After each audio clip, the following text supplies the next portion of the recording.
ეს ხალხის თხოვნა და დავალებაა, კატასტროფული მდგომარეობაა წყალთან მიმართებაში. Deputati Bejan Tsakadze საბიუჯეტო განხილვებისას წყალმომარაგების კუთხით გამოყოფილი თანხების კიდევ უფრო გაზრდას ითხოვს და ფინანსთა სამინისტროს წარმომადგენელს ეუბნება, რომ საბიუჯეტო პარამეტრი ამ მხრივ მნიშვნელოვნად უნდა იქნას მომატებული, რათა ხალხის წინაშე მდგარი ეს პრობლემა რაც შეიძლება სწრაფად მოგვარდეს. ბიუჯეტის მოცულობით ნაწილში არავითარი კითხვა არ მაქვს, იმიტომ რომ ისტორიულ მაქსიმუმზეა და ნუ ალბათ ყველაზე მაღალი ბიუჯეტია 2026 რაც ჩამოსულა ამ პარლამენტში. ის ზრდა რაც ხალხისათვის საჭირო მიმართულებით განათლება, ჯანდაცვა, სოციალური სფერო ყველაფერში მატება და ძალიან კარგი და ერთადერთი თემა რომელზედაც მინდა გავამახვილო ყურადღება ეს არის რომელიც ასევე ძალიან ღმად წამოიწია ამ არჩევნების პერიოდში ბოლო არჩევნებზე, თუმცა ეს პრობლემა ყოველთვის იდგა, ეს არის წყლის პრობლემა, წყლის პრობლემის გადაწყვეტა. თქვენ აქ თქვით და ალბათ ესეა რომ 514 მილიონია ჩასმული ამ მიმართულებით. ნუ ამაში ალბათ არის მუნიციპალური ცენტრებში, რომელიც მომავალ წელს თავდება ეს თანხები და ასევე გარკვეული მიმართულებით, მაგრამ დღეს ისე როგორც არასდროს ითხოვს მოსახლეობა ეს თხოვნა მათი და დავალება ჩემდამი და ყველა დეპუტატებს ალბათ ამას ეუბნებოდნენ ყველა რეგიონში რომ კატასტროფული მდგომარეობაა წყლის მიმართულებით. ამიტომ ჩვენ ეს თანხები გადამუშებული ვარიანტი რომ შემოვა ბიუჯეტში, მე თხოვნა მექნება რომ ეს ციფრები კიდევ გავზარდოთ. ეხლა ალბათ იქნება თქმა საიდან და როგორ აქ ბიუჯეტი დაგემგილია 5%-ზე დარწმუნებული ვარ რომ გაცილებით რეალობაში მეტი იქნება, აგრეთვე კიდევ შეიძლება რომ გადავხედოთ სხვადასხვა მუხლებს და გარკვეული რამოდენიმე ასეული მილიონით ჩვენ უნდა გავზარდოთ რომ დავიწყოთ, იმიტომ რომ ეს გრძელვადიანი პროცესია, რომ დავიწყოთ დღეს, ხვალ ამას ვერ დავასრულებთ, ამიტომ რაც მეტ თანხა ჩავდებთ, მით მალე დავასრულებთ ამ პრობლემას. ჩვენ ძალიან ბევრი რამე შევძელით, გზების,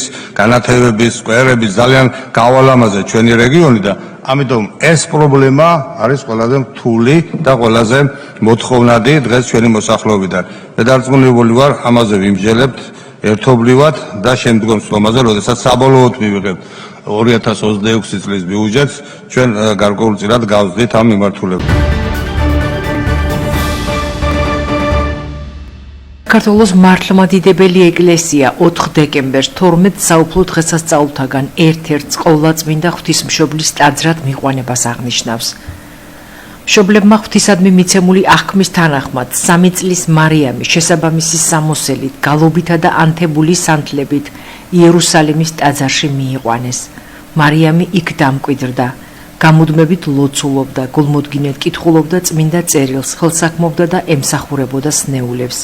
სრულწლოვანმა მარიამმა ქალწულობის აღქმა დადო და თავი უფალს განაკუთვნა. შემდგომ კი მაცხოვარი მოუვლინა სამყაროს.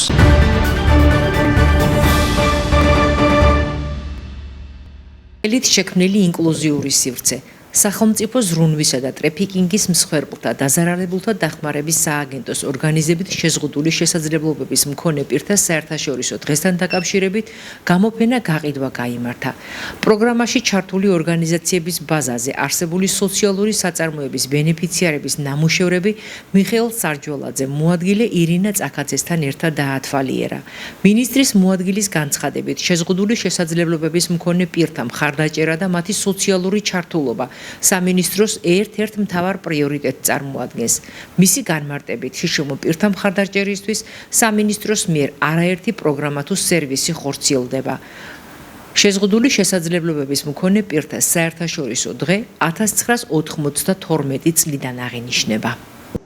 ამ გამოფენის მონაწილეები არიან დღის ცენტრების ბენეფიციარები, რომლებიც ამავდროულად არიან ჩართული სოციალური საწარმოების საქმიანობაში რეგიონებიდან და თბილისიდან, რომლებსაც წარმოდგენილი აქვს საკუთარი ხელით შექმნილი ულამაზესი ნივთები. სახელმწიფო ზრუნვის სააგენტოს ერთ-ერთ პრიორიტეტს წარმოადგენს შეზღუდული შესაძლებლობების მქონე პირთა უფლებების რეალიზების ხელშეწყობა, ცხოვრების ხარისხის გაუმჯობესება, ფუნქციური დამოუკიდებლობის ხარისხის ამაღლება და ასევე საზოგადოებაში ინტეგრაციის ხელშეწყობა. პროექტის პარკლებში წარმოდგენილია სხვადასხვა სოციალური საწარმოს გამოფენა გაყიდვა.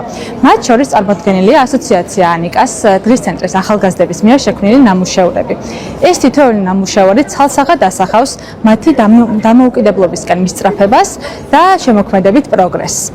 გამოფენა გაყიდვა ხელს უწყობს შეზღუდული შესაძლებლობის მქონე პირების სოციალიზაციას და სოციალური საწარმოების ცნობადობის გაზრდას.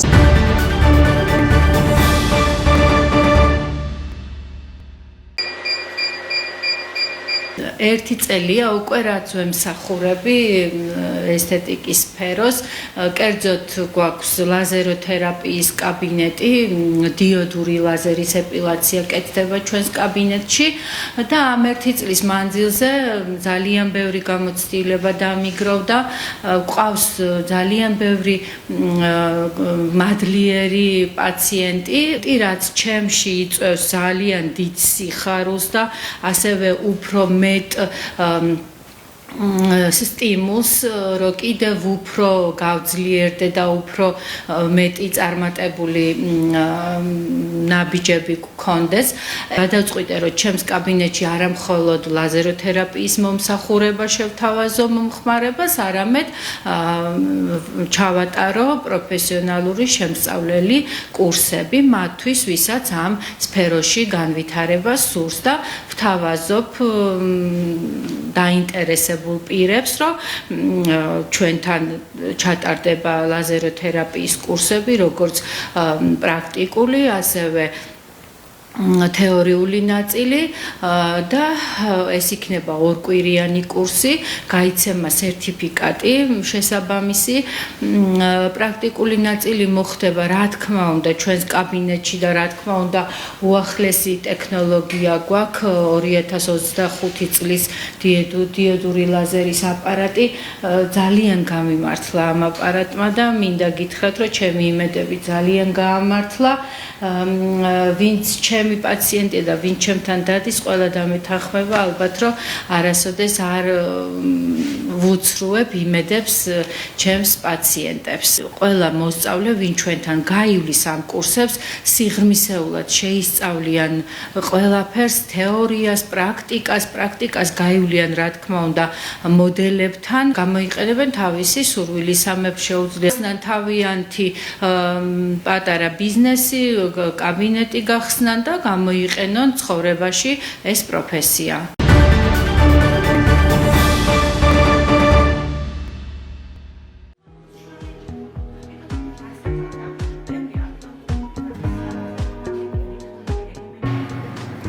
სკოლის მოსწავლეებმა სასკოლო პროგრამის ფარგლებში გაიარეს ქარიშენებთან ხახვის შესახებ პროგრამული მასალა და ძალიან მაღალი იყო მათი ინტერესი, ამიტომ გადავწყვიტეთ, რომ წამოგვიყვანა ისინი სასწავლო ხასიათის ექსკურსიაზე.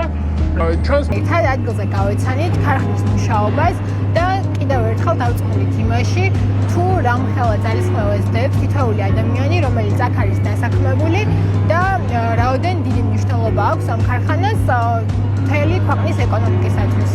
ძალიან დიდი შთაბეჭდილებები დამრჩა. გავიგე ისეთი ახალი ისტორიები ამ ქარხანაზე, რაც არ ვიცოდი აქამდე. დიდ მადლობას ვუხდი კლდეეთის საჯარო სკოლას, რადგან შესაძლებლობა მოგცა, რომ გვენახა ქარხანა, რადგან გარედან სულ სხვანაირად ჩანს და შიგნიდან სულ სხვანაირი თვალით დავინახე. ძალიან საოცარია და მთელი ცხოვრების განმავლობაში მე მახსოვრება ეს დღე.